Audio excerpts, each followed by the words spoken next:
soon as he turns his head this way, get him. All right. I do like I'm going to start in a second. 10:30 right now. I'm gonna just like super conversational. So like, just super, it's just super friendly. It's not scripted. Just act casual. Oh, great! Now we won't be able to. Yeah, I'm gonna act different, Gabby. Good job. It should say connected. I'm gonna talk all. What's fogging oil? Fogging oil? That's what Why you are the spray. toggles so huge? I guess it helps. Yeah. Fogging oil. That's doing the same thing as dropping like a tablespoon of oil. It just comes in a little spray thing. Yeah. Oh, hurry up. Oh. Switch? No, I haven't toggled it. I started recording just so we have before we get into the live. Gotcha. But it's like when I go and I can like edit that. Just cut that part out before we get in. Oh, triple shirts. We gotta do sometime. We gotta also do the tag in the back. Dad, the tag in the like back's up. 4 or 5 popped collars, like layered polos. Oh my gosh. Like, The full 80s. have them flared up. That better? All right, ready? That looks good. I can't take it. I can't get naked.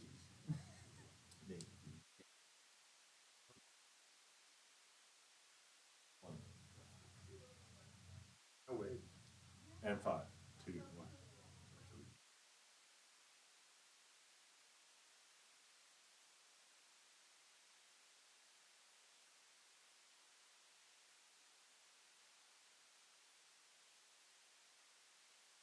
Okay, are we live?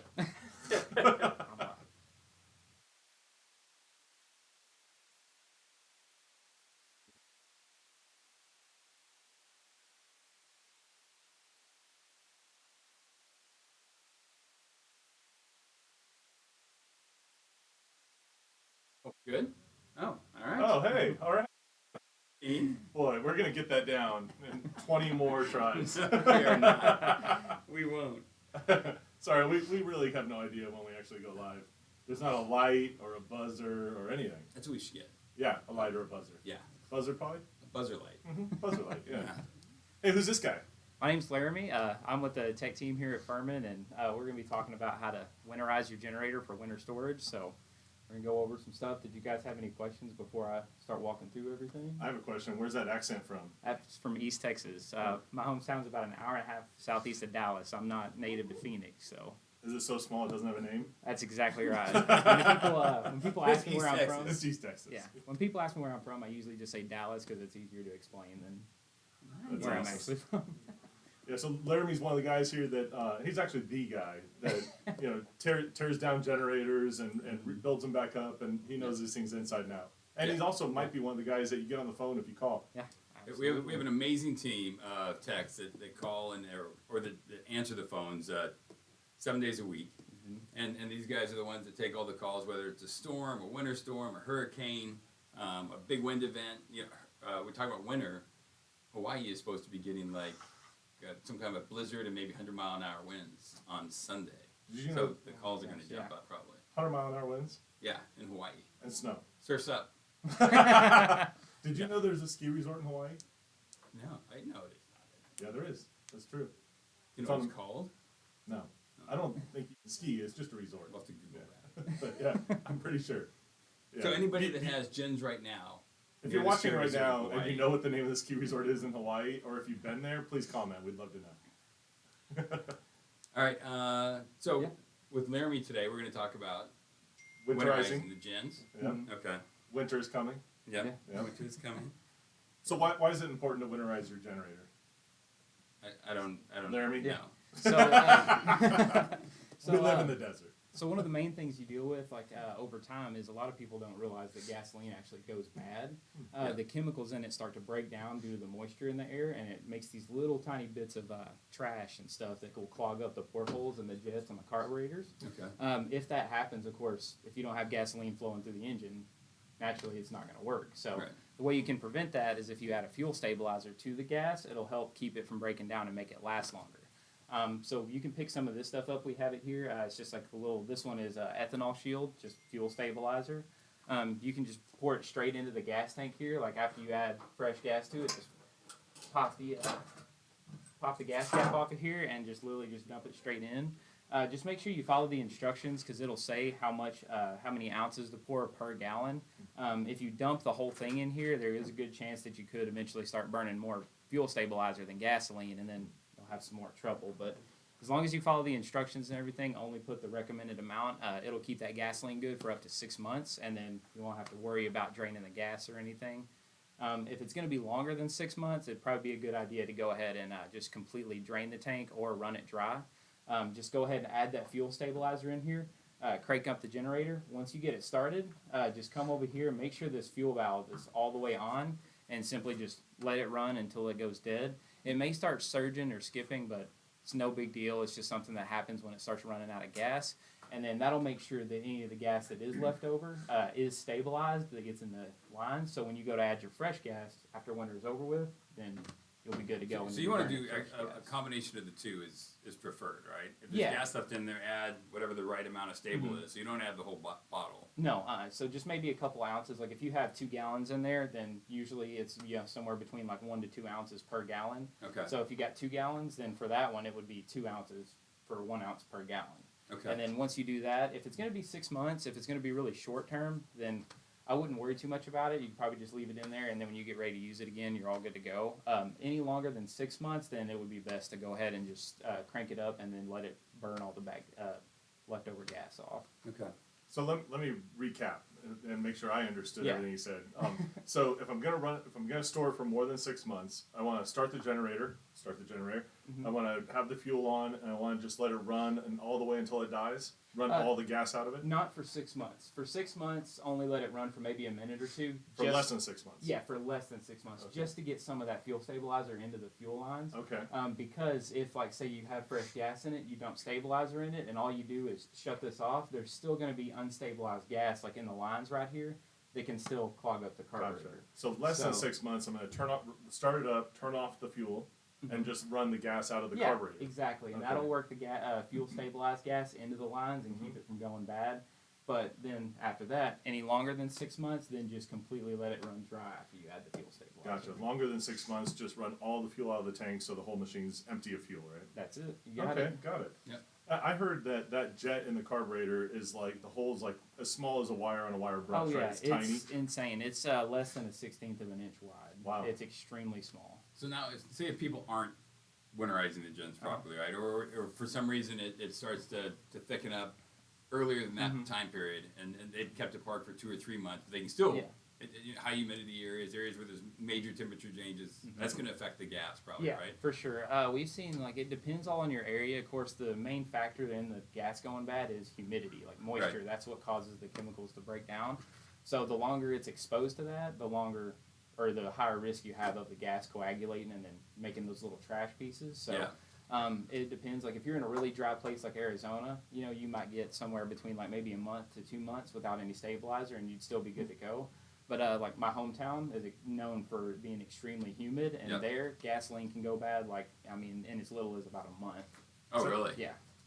Because moisture gets into the gasoline. Yeah. Because it's just the moisture in the air. Even though these are gas tanks, like, and they have caps and everything, there's still moisture in the air that's going to get inside of there, and there's that's just physics. There's nothing you can do to prevent that. So they haven't used it for a while. They start it up, and they go through the different startup procedures. It won't start, and they're thinking to themselves, it doesn't feel like they're getting fuel right through the fuel line. Yep. So is the generator shot?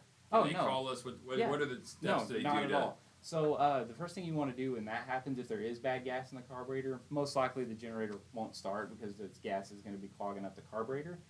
So if you flip it around here, you can actually get to the carburetor relatively easily. So this is the carburetor right here in the middle. Okay. And then all you got to do is just take off this air filter. And then sometimes, if it's not clogged really bad, you can just spray some carb cleaner just right up through that main porthole there. And it'll push all that trash into the cylinder, and then you'll be good to go after that. Just burn it up. If you have any more trouble after that, if that doesn't work out, then absolutely call us at 844-347-6261, and we'll be happy to walk you through how to clean the carburetor. And we also have a technical publication with some written instructions with pictures and everything on how to clean the carburetors. Okay. I think one of the other things that we talk about in winterizing is taking the air filter out and cleaning the air filter and oiling it. Can you show how that opens up? Yeah, absolutely. So whenever you go to Winterize and everything, after you do the clean the gas, the next step would be the air filter. So what you want to do is just unclip the top clip here and then the bottom clip, Once you get that off, then the whole cover should just slide out. And then once it slides out, that'll expose the actual foam element here. And then literally all you do once you get it out here is just rinse it out with some warm soapy water. Once you get that rinsed out, give it some time to dry, and then just take I usually just take some oil and put it on my fingertip, and then just spread it out here to make sure there's a so just whatever motor oil you use. yeah, for just this whatever little oil you 10W30. use for like the oil change, and then Okay. stick it back in here, and then just put your cap back on. If you're doing all this, should you go ahead and change the oil? Yeah, that's the next step after the air filter is to change the engine oil. And then you just do these clips, and then boom. So yeah, and then like what Greg said, the next step after that would be to change the engine oil, because anytime you're going to leave it sit, oil is just like gas. Just over time, the chemicals in it will break down, and you don't want to start a generator with a bunch of bad oil in it, because that's what makes it run really bad. So are you better off changing it prior to it parking, Yeah. or right before you use it the next season? We recommend doing it before, so that way while it's in storage and everything, you have good fresh oil Good in fresh there, oil. so that way it's not sitting in there breaking down even further.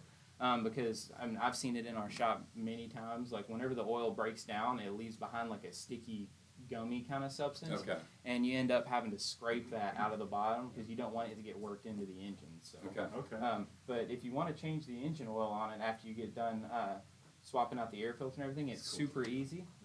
There's a little, on these units, it's a 12 millimeter bolt. You just take it out right here. Once you do that, all the oil will just drain out of it. Just make sure to put a catch pan or something underneath it so it doesn't go all over the So floor. the wrench we provide, will that fit on Yeah, that? so okay. we provide, ours has 2 ends on it. It's a 10 and a 12. So for Okay. this model, like the 208cc's, it will work with that one. Okay. So drain the oil out. Yeah. Drain the oil out. Put it Once back you in. let it all get out of there, then get you some fresh oil. It's just regular 10W30 motor oil you can get from any local auto parts store. And then after you get it, there's a little filler cap right here where the dipstick is. And all you got to do is just turn it to the left to take it off. And then basically you just stick your funnel that we provide with the units, like in the toolkits, and then just fill it up with the oil. And then just close that cap back, and you're good to go. Fill it up to the H mark on the. H mark on the dipstick. Yeah. Okay. And then, yeah, just, I don't know if they can see it on the camera, but Oh, they can see it perfect. yeah. See the H? And then another thing too, just quick tip: if you're ever checking the engine oil on here, just make sure that you do it. Just you set the dipstick on top of the threads. Okay. It's kind of maybe hard to see from there, but you don't screw it in whenever you're checking the oil. Yeah, you just set it down again. Just set it on top of the threads. Okay. Gotcha. So all of our units, I think, and inverters all take basically 10W30. 10W30, yeah. Right? So it Unless, doesn't really matter on if you're in a really cold environment, do you want to go to a little bit heavier or lighter oil? So or? yeah, if you like, normally we recommend 10W30. Yeah. Anytime you get below, I believe in the manuals it's 40 degrees. Anytime you get below 40 degrees, you want to swap to a 5W30 Okay. because it's a little bit thinner. So Yeah. oil is really viscous already. So of course, whenever you throw in cold weather, it just makes it more thick. So whenever you drop down to the 5-way 30, that makes it where it's a little bit thinner and easier to flow whenever it's colder outside. Okay. That's great. Now what about tri-fuels? Now tri-fuels, they have a different oil. Those SL, it's right? still it's still 10W30, but it is the SL version, which again it's pretty easy to find. Whenever you're looking on the labels on there, it'll say 10W30. I believe it's AE, and then they say the SAE or SEL. Okay. So we have probably over 80 different models of generators. Yeah. All of them are 10W30 or 5W30 in the 5W30. winter. Yeah. Except for our tri-fuels. We probably have 5 or 6 versions of tri-fuels. Those are all SL30. Yep. That's it. Okay. We do have a Exactly. question. They want to know what model of this generator that Oh. we're talking about and showing today.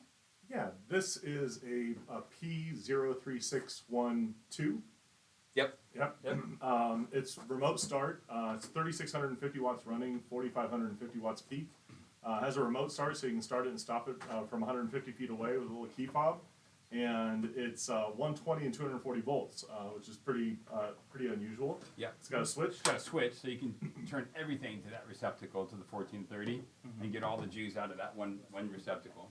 That's actually really great, especially if you're in a situation where you need to run maybe a well pump or a sump pump. Yeah. There's some heaters out there on the market that need 240 volts. Compressors. Yeah, or maybe even a small welder. Yeah. If you're operating a small stick welder or a wire-fed welder, something like that could run on this as well. Yeah. So And you said heaters, right? Some Yeah. heaters, I think, take 240, and as we're getting into winter. absolutely. Yeah. This little guy weighs about 130 pounds. It's easy to move around with a handle, and it comes with a wheel kit in the Yep. box. So I went to school up in University of Minnesota Duluth, Mhm. and so now is when everybody's getting their little ice houses ready out in the middle of the lakes. They actually set up yeah. like little street lanes and have mail delivered out there. But a lot of them use this unit. The 240 plug, the 1430, Right. allows them to plug and play with everything in their ice house. They've got, I mean, these are sweet little People setups. set up little condos on the Yeah. ice. I don't know if they're fishing as much as they are just kind of hanging out playing cribbage and poker, but it's sweet. Leave this generator outside during the winter, and is there anything you suggest in keeping it obviously in good shape? Sure, yeah. Well, so I know one of the things, and Laramie, I'd love to hear what you think too, but I know we test all the way down to minus 30 degrees, so pretty cold testing. But I think keeping it out of the elements is probably pretty important. We have covers, there's one right there. Greg, will you grab that cover? We sell covers that are weatherproof for your generators, so when you're not using it, it's a great idea to cover it and keep it out of the weather. There we go. Yeah. I mean, what else do you think is important if you're running in cold weather? So the main thing to realize is, of course, like the snow and rain too. You want to make sure that if you are running out there, a little bit of moisture isn't going to hurt it. But just like I was talking about earlier with the water breaking down or moisture breaking down the gasoline, you want to keep the water or snow, whatever it is, from getting on top of here. Yeah. Because if this thing's running, it's going to be running hot. And then if it snows on top of it, it's going to melt all that snow. Yeah. And And away from the Gotcha. sides as well. yeah. These cool because air is passing through it. You want to keep Yeah. the muffler clear to So- spray your backed up snow. Yeah, so the best thing to do, like in our experience in testing and everything, is they sell either gin tents or like one of our covers or something that you can put over the top of it that will keep the outer coverings and everything out of the elements while at the same time leaving the exhaust side here Clear. and then the intake side here clear, because this is where it intakes air and then this is where it all spits it all out. So if you put a cover like a box or something over the top of it or run it like an enclosed shed or something, There you go. eventually it's going to burn up all the oxygen in the shed and then it'll just peter out because it can't run it. And it fills with carbon monoxide. Exactly, Someone which goes in there. It's Right. super Right, that's- dangerous. And it's really gonna run dangerous. Really hot. Yeah. And there's videos all over the place of people doing that, right? Like, oh, I did the coolest thing. I bought this little mini shed. I cut a hole in it, but it still is not safe. No. It's Right. going to hamper the operation of the unit, and it can cause a fire. Yeah, and then if you don't have time, because of course, when people go to use them, that's usually when they realize, oh, I can't leave it out in the rain, and Yeah. they don't have time. You can't run to Lowe's in the middle of a hurricane or a windstorm or anything like that to get a cover. So if you have to make a makeshift cover, the best thing to do is to put like a piece of wood or plywood over the top of it, and then a tarp, and then like a cinder block over the top of it. So that way the tarp is over the top and keeps it out of from getting rained or snowed on, while at the same time that piece of wood will keep the ends exposed where the intake and exhaust can spit out everything and it'll stay running. I've seen too where people have it out near a tree and then just lean a sheet of plywood against Yeah. the tree, so Exactly. it's not getting rained or snowed directly on, but it's still lots of open air, right? Exactly, yeah, and that's the main thing. Yeah. So some states have. So how often should they be changing the gasoline? Like how long can you leave it in there where it wouldn't go bad during the winter? So like earlier when we were talking about like the stabilizer draining it and everything, if it's going to be short term, like around roughly like 6 months or so, you're probably fine just dumping 1 to 2 ounces or how many ounces of fuel stabilizer per how much ever gas you have.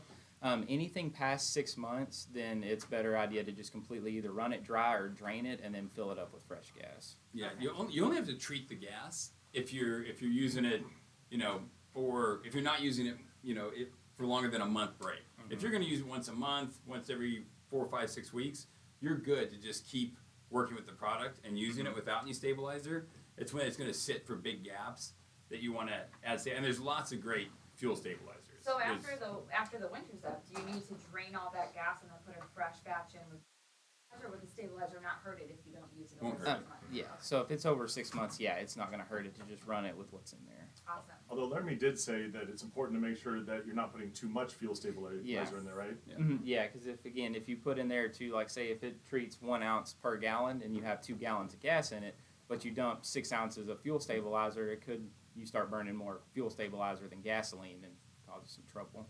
Okay, and you may have already mentioned this, but just one more time. So to keep your generator from freezing, do you need to do anything with the battery, like disconnect it or anything? That's a great question. Yeah, so during like terms of long-term storage and everything, the battery is what powers the electric start and everything, and if it goes dead, it's not going to work. Okay. So the best thing to do is to get a battery maintainer or a trickle charger, and then just follow whatever the manufacturer. Some of them say you have to disconnect the battery. Some say it's okay to leave it connected. Just Okay. follow along with what they say, and just leave it connected to that battery or battery maintainer over the storage period. If you don't have that, does it help to disconnect the battery Yeah, leads? and then if you don't have that, the next best thing would be to just completely disconnect it here.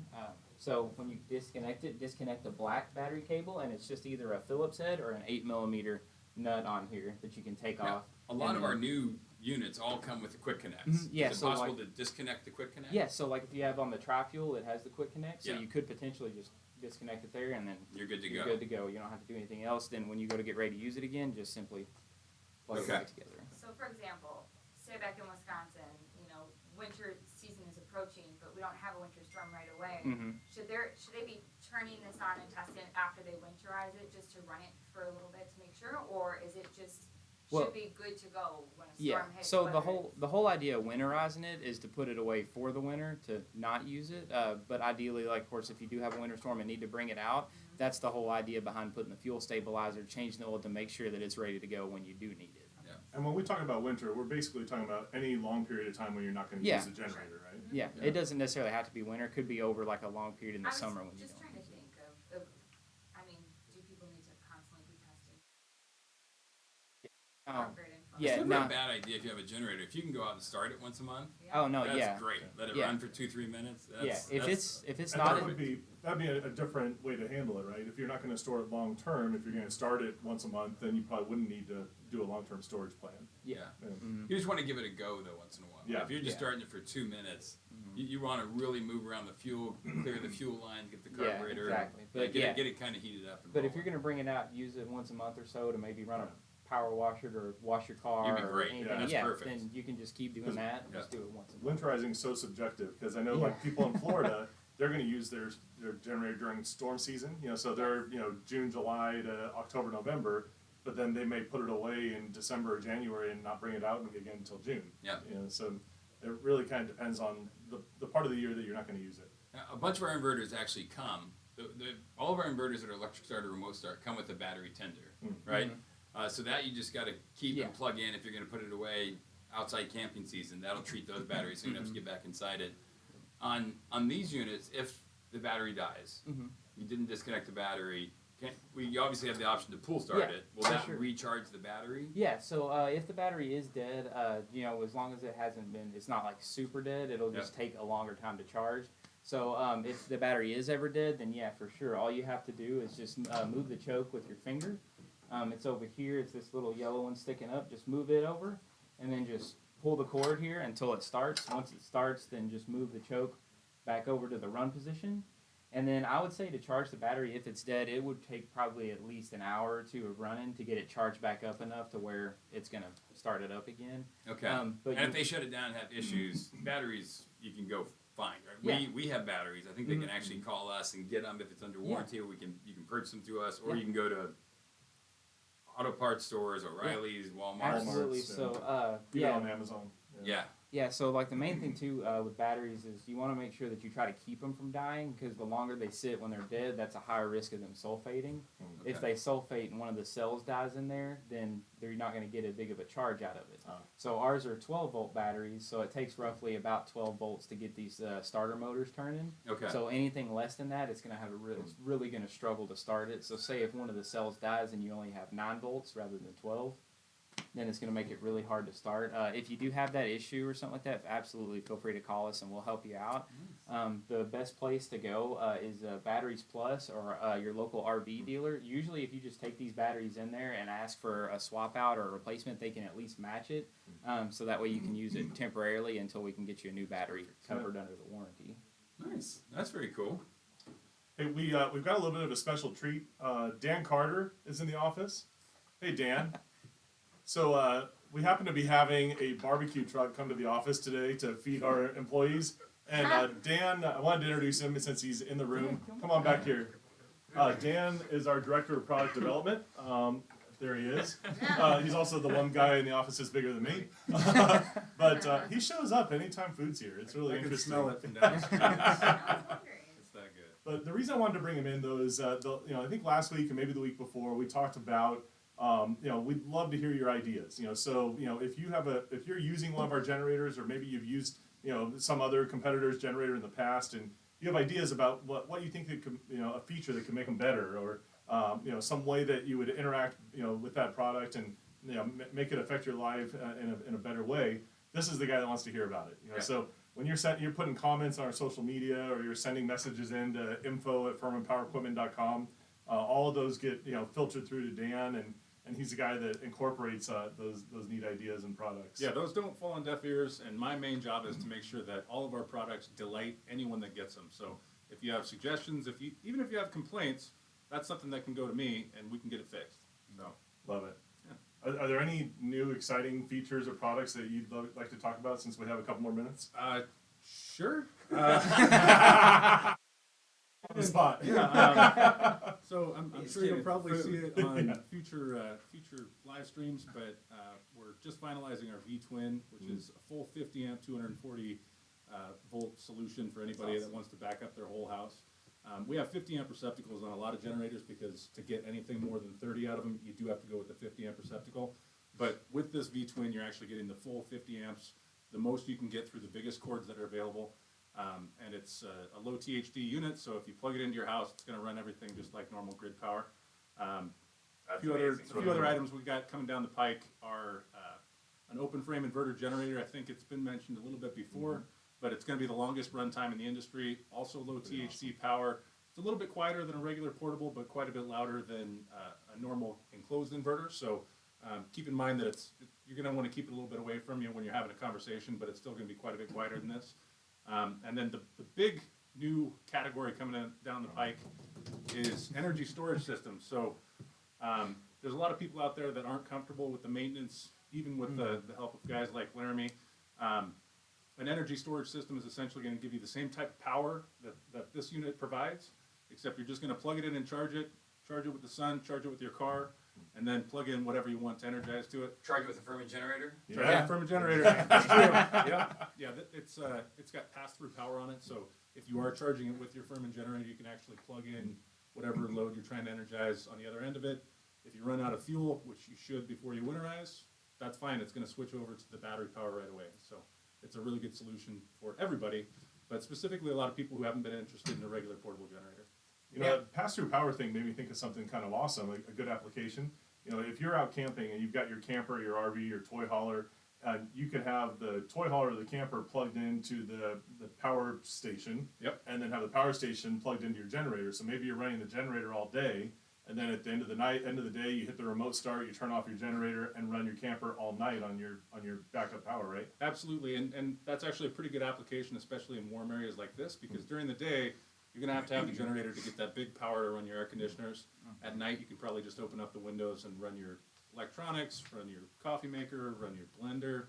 Does that power station have a 30 amp plug on it? It does, and That's great. the individual power that's stations are capable of 20 amps each, but you can parallel them just like a lot of our inverter generators and get the full 30 amps to run your RV.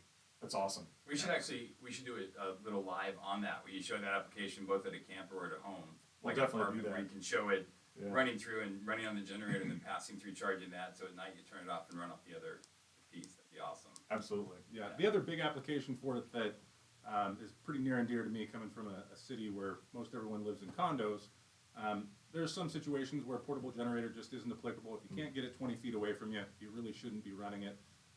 So if you're in a condo, apartment, even just a house that's really, really close to your neighbor, having an energy storage system inside your home to run your refrigerators and your freezers, that's really, really helpful.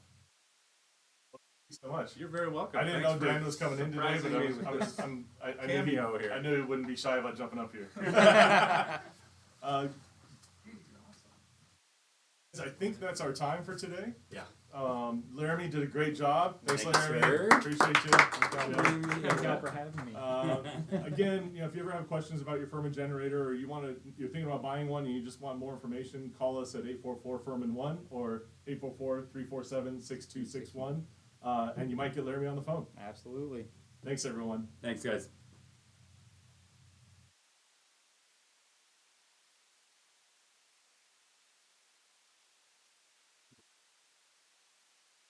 Stop. stopped streaming. I stopped the. Thanks, I'll Dan. talk about it. You rocked Not it. nervous at all. No, I think it's just You couldn't so